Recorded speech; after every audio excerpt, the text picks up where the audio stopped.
Okay, so let's go ahead and get into the diddler. I wanted to cover this before, but I didn't get a chance. So let me go ahead and pull up the tweet because I made a tweet about this, and I think it's very important that we talk about it a little bit. So, well, actually, okay, so I didn't even watch this video. So Brett just made this video. Let's go ahead and watch this real quick.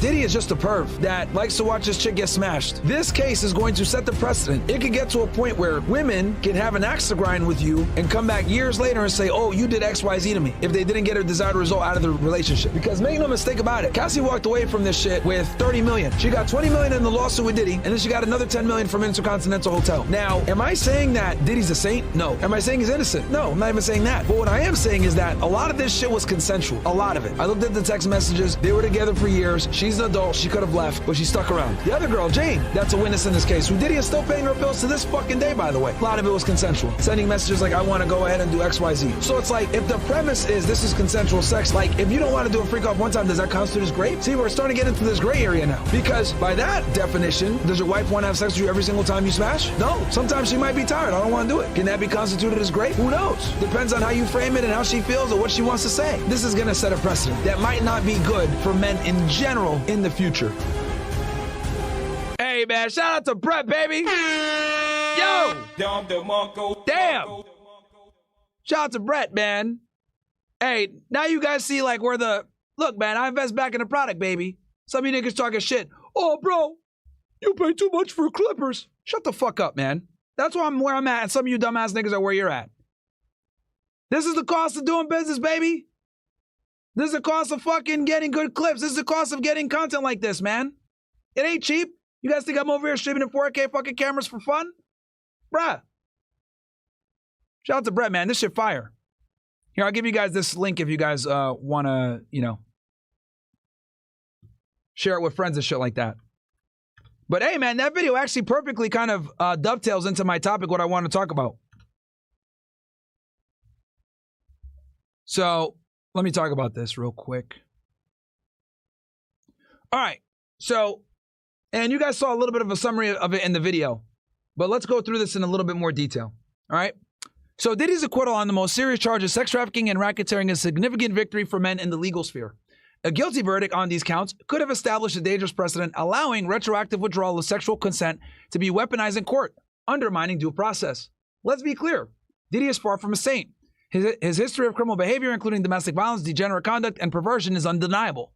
However, the evidence presented did not support the claims of sex trafficking or organized crime.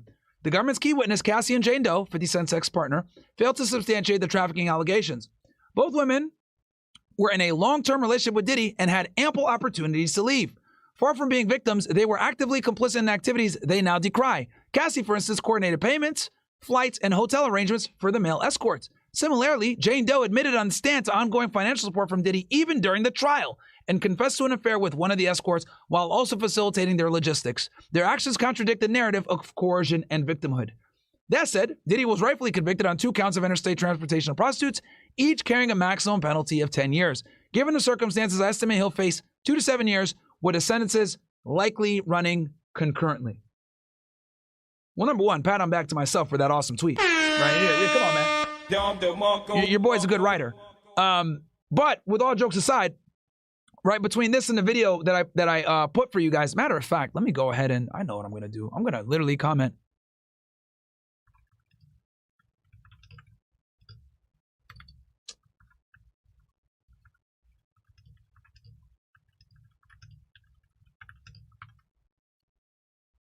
Bam. Actually, hold on. Let me actually just give them the direct link to the video instead. Because if you put it as the top comment, then people will just see the video and it'll make more sense. Let me give Brett this flowers on this one. Oh, no, that's not what I want. And yeah, guys, you guys can follow Brett. His Twitter is the OSS General. At the OSS General. So if you guys want to get the clips directly on your feed, he posts like a couple of those a day. So go check him out over there. I repost the shit all the time. Bam, there we go. All right. So anyway, So why do I bring this up? Because obviously it kind of intersects with the red pill, which is what you guys know. That's like our, our main shit. And look, bro, Diddy is a perv. Bro likes to watch dudes smash his girl. Weird as hell. I guess different strokes for different folks, quite literally in this case. But he's not a fucking mob boss that's sex trafficking women, okay? The dude is a pervert that basically had the girls that he was allegedly trafficking actively involved in a criminal activity. And also, it's weird because they charged him with a RICO, and he was the only person being charged. The whole purpose of racketeering is to go after a conspiracy. None of this stuff was profiting. There was no profiting here. It wasn't a business, an illegal business. His business was legal. He was a music mogul with legitimate businesses, and what the government tried to frame it as was an illicit, organization doing a whole bunch of crime.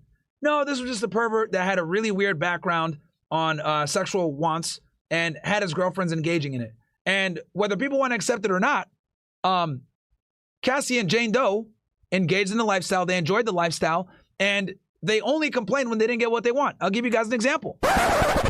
When it comes to Jane Doe, for example, right? You guys know I brought Mel on the show a few times, a.k.a. Watching the World. He was there at the trial. And Jane Doe, a.k.a. 50 Cent's baby mom, what she would do is, when Diddy didn't give her what she wanted, she would say, I don't want to do the freak-offs. Like if he didn't take her out on dates or take her traveling, whatever, she would say, I don't want to do the freak-offs. But if he did what she asked, then she'd say, okay, let's do the freak-offs. So in other words, it's not necessarily that she's being coerced or forced to do it. It's more about she does it only when she feels as though she wants to do it when he does what he says he's going to do. So in other words, she has leverage and power in the situation, and she could change how she feels about this situation based on how Diddy treats her. Does that sound like a victim to you guys? To me, it looks like she kind of has the leverage, if anything. Because if he doesn't do what she wants, he doesn't get what he wants. How the fuck can she be the victim when she's dictating the terms? She could have left at any time. But she didn't. And again, this comes back to what I talked about before, where we're starting to set a dangerous precedent where, and I've been extremely critical of this for a while. You guys know this with the whole Me Too thing. We give women the autonomy and the authority of men, but we give them the responsibility of fucking children. Let's just go ahead and have this uncomfortable conversation, right? Let's just go ahead and fuck it, right? All right, niggas, I'm about to cook. Let me go get another fucking. We're doing an all-nighter, so give me 1 sec, niggas. We gotta cook.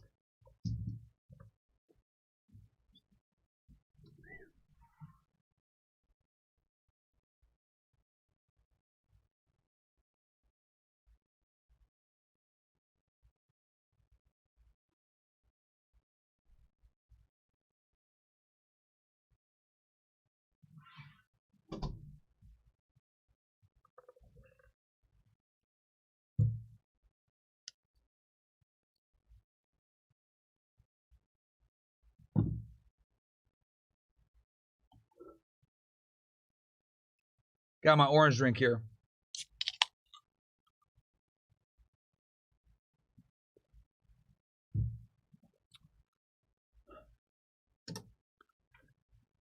Since the beginning of time, whatever civilization you want to look at, between men and women, men and society in whole has done everything in their power to limit female liberation and limit their ability to be promiscuous, make sexual decisions, make family decisions, etc. What do I mean by this?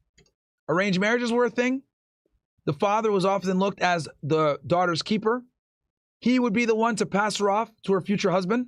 This is where the whole ceremony of her walking down the aisle, right, with her dad and handing her off to her husband as a symbolic gesture of him officially taking his duty of providing and protecting for his daughter and instilling it into another man, right? This is very common in different cultures when it comes to marriage. All the Abrahamic religions, even religions that aren't Abrahamic, right? Islam, Judaism, Christianity. It is the father's duty to protect the daughter. But what feminism won't tell you is that it is the duty of the father to protect the woman from herself, okay? Because the reality is, the cold reality that feminists don't want you to know is, if you leave a woman to her own devices, she will destroy herself. This is why arranged marriages have been a way for literally centuries of human endeavor. And what effectively happened was in the 1960s, to sum it up for you guys, to go back in time, was there was a movement to give women more autonomy, to give women more choice, to give women more opportunity. Now, on one side, even though this social construct was beneficial to women, it was absolutely destructive to the family unit and relationships in general. Because like I said before, when you leave women to their own devices, they fuck things up.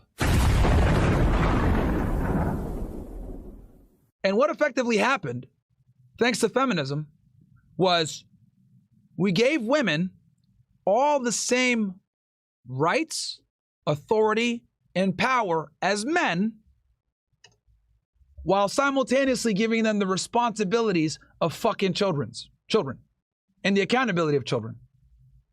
So what we've effectively done is we've basically given kids dynamite. And I truly do mean that. Some people might say I'm misogynistic for saying that, but it's true. Feminism effectively gave children fucking dynamite, because that's what women are a lot of the times. Fucking children. They have the ability to have sex with whoever they want. They have the ability to enter the workforce. They have the ability to do whatever the fuck they want to do. All the same rights and privileges. I would argue women even have more rights and privileges than men nowadays. But they have the accountability of fucking children. And the Diddy case proved it. You have a woman like Cassie and another woman like Jane who have been with this guy for 10 plus years. Jane for about 5, Cassie for 10 plus. Some people might make the argument, Myron, when she met him, she was like 18 or 19, bro. Okay. But guess what? When she was with him, she was aging, right? Gaining wisdom, right? What did she do? She stuck by him, right? In this abusive relationship that she claims was so horrible. And basically what ended up happening was she didn't like the deal that she got.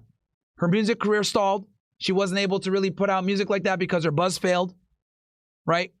Despite the fact that Diddy made her, by the way, with fucking Me and You and all the other stuff, and she put her in touch with other artists, she blamed her failure on Diddy during the trial. Now, a lot of people didn't report this because, you know, they don't want to put accountability on Cassie, but I was there, nigga. I was there. I watched the trial. So you guys are going to get it raw. A significant amount of her testimony was how she spent almost every week, 3 to 4 days a week, half the week effectively, doing freak-offs. And she said that this absolutely derailed her music career. Right? Was a big part of the reason. And she said, I was stuck there because he had the rights to all my stuff and I couldn't leave, blah, blah, blah, all this other bullshit. Right? And this is what I mean when I say that women have all this fucking power. More power than men, I would argue. But we give them the accountability of fucking children. And we give them the dynamite and they fucking blow the dynamite and it blows their fucking arm off. We get held responsible. And this is the ugly truth that progressives, leftists, feminists don't want to fucking tell you. Women make bad sexual decisions. They come crying, and then we infantilize them, and we say, you know what? Even though feminism is here and we're supposed to give you equality, let's go ahead and just blame everything on the fucking man. Fatality. Again, you don't have to like Diddy. I'm not telling you guys to like Diddy. I told you guys already, he's fucking guilty. In my eyes, he's a pervert. It is what it is. He's just a weird, he's a guy that's a fucking freak. But what he's not is a fucking mob boss, sex trafficking, stupid fucking bitches. These women benefited enormously from being around Diddy. Whether it was financial care, being taken care of, not having to work, Cassie having the fucking privilege of not having to make music, yet still living an opulent lifestyle. And then when she didn't want to make music, Diddy still put her in touch with Kid Cudi. He still put her in touch with Nicki Minaj. What they didn't talk about in the trial is how Diddy went ahead and put her in touch with a lot of artists, and she was in the booth with people with like Drake, Nicki Minaj, Rick Ross, Kid Cudi, who she ended up cheating on Diddy with, by the way, Kid Cudi, because Diddy was the one that introduced her to Kid Cudi back in like 2010-ish. He asked, hey, can you do some music with her? Because back in 2010, Kid Cudi was their fucking man. And he was able to get her to collab with him. They don't talk about that, do they? Instead, They talk about how he ruined her career by making her do all these freakouts, but they don't talk about how he put her in rooms with certain artists and allowed her to continue to make music. So was it really Diddy that was holding her back or her just being fucking lazy? Which one is it? Now, of course, they're going to go ahead and take her side and say, no, man, Diddy was holding her back. It's so fucked up. Oh, no. And we don't know his side because he didn't take the stand. And it's a sex trafficking trial, not a are we destroying her career trial. So that kind of fell out the wayside. But let's go ahead and address that a little bit. Because to me, from listening to that testimony, this was a woman that consented back then. But then, fast forward a couple of years, realizes, damn, I'm running low on money. Damn, I got a new husband. Damn, we're having kids. I should have more money. I should have more success. You know what? Fuck it. This guy turned me into, a sex object. I don't consent to that shit no more. I'm going after him. And what did she do? She got a lawsuit, said that she was abused for several years, got $20 million. Government gets interested. Hey, we read your lawsuit. We hear that you're a victim of a crime. Could we assist? Oh, wait, you guys can get him in jail? Yeah, I hate that motherfucker. Boom. I'll testify. I'll support. Now, what she didn't anticipate was that Diddy was going to hire a fucking crazy legal team and them niggas were going to grill her on cross-examination. That's what she didn't expect. What she didn't expect was they were going to play those fucking freak-off videos in court and show the consensual sex. What she didn't expect was they were going to show all the text messages, how she would say, I want to get smashed, daddy, by these other dudes. Oh, I love you. Oh, this won't be our last freak-off. It's going to be our first freak-off forever. She didn't expect all that shit to come out. And the defense did a fantastic job of showing her as a willing participant. But how the fuck did we get here in the first place? Well, we got here because of the problem I illustrated earlier.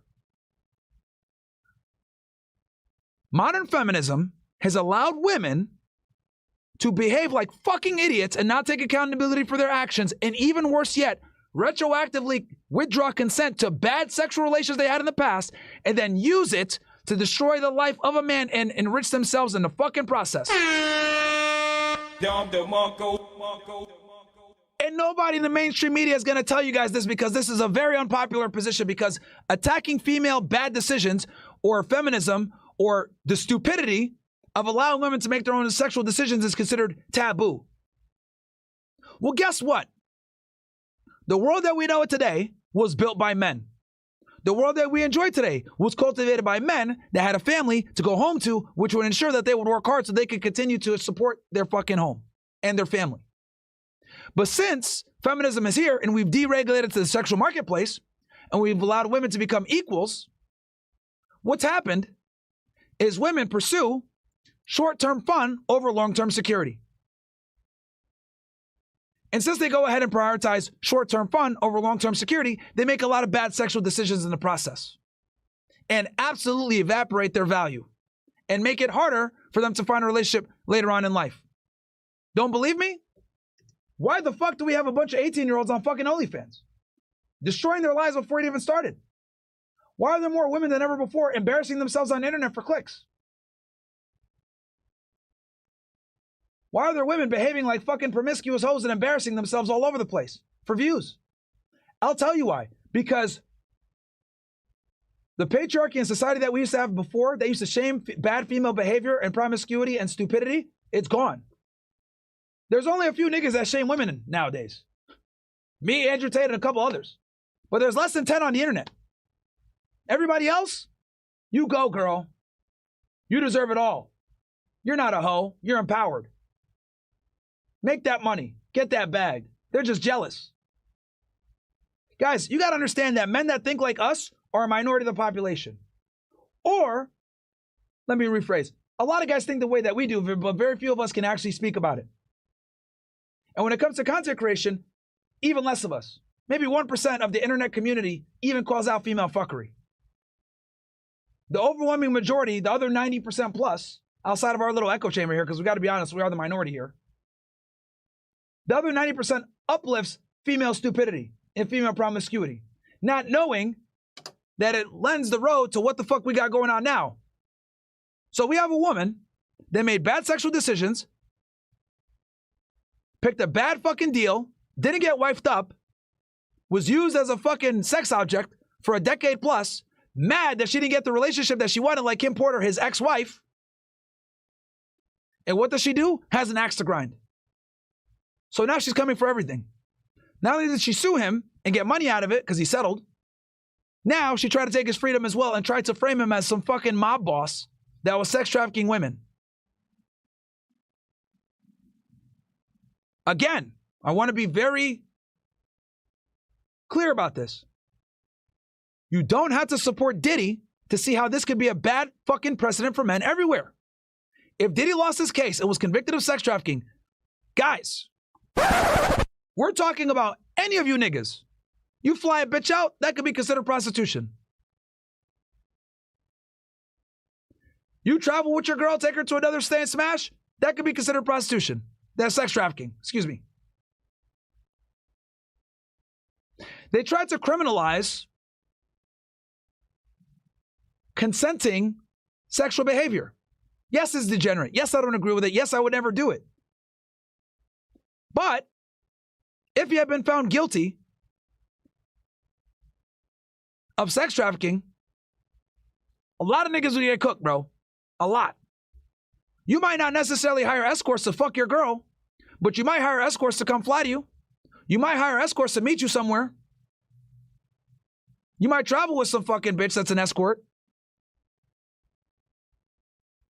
See where I'm going with this? It's a slippery slope. So, Diddy is absolutely guilty of interstate transportation of prostitutes. Yeah, 100%.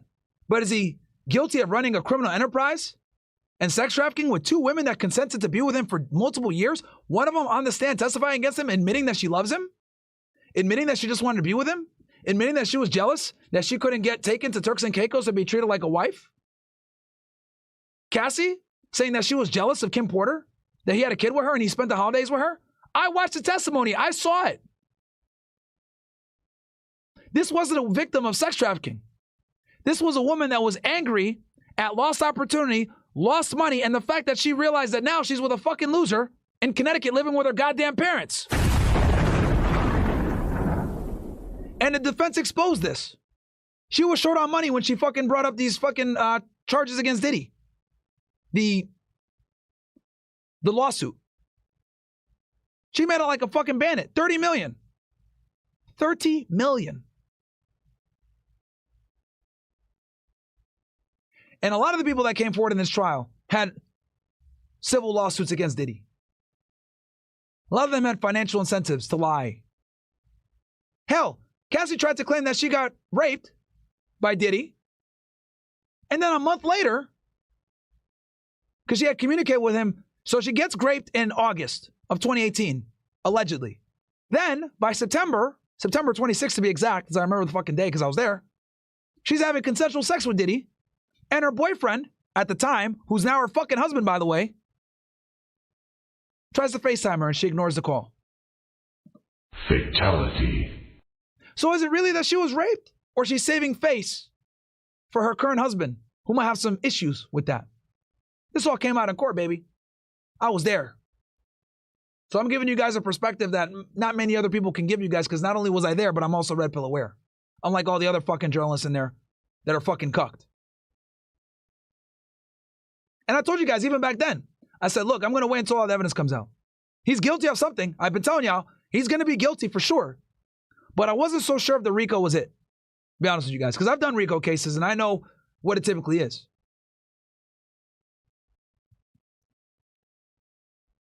So look, and I'll close with this. Whether you like Diddy or you don't, you love his music or you don't, whether you're a blasting bad boy in the fucking 90s or you weren't, whether you like Biggie Smalls or you don't, right?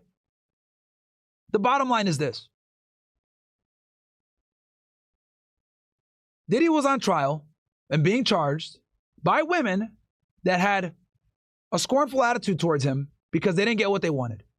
So they cooperated with the government and tried to paint him as a fucking mob boss and bring charges against him that would have put him in jail for his life. Racketeering. But the reality is, they were consenting hoes that didn't feel like they got enough and had an axe to grind. And used the U.S. government to effectuate that revenge, which would have set a horrible precedent if he had been convicted. So I think for men across the U.S., this is a W when it comes to relations with women. Because it was already risky dealing with these bitches anyway in this Me Too era. And this, all it would have done is add more power to the fucking Me Too movement. And that would have been a L for all of us.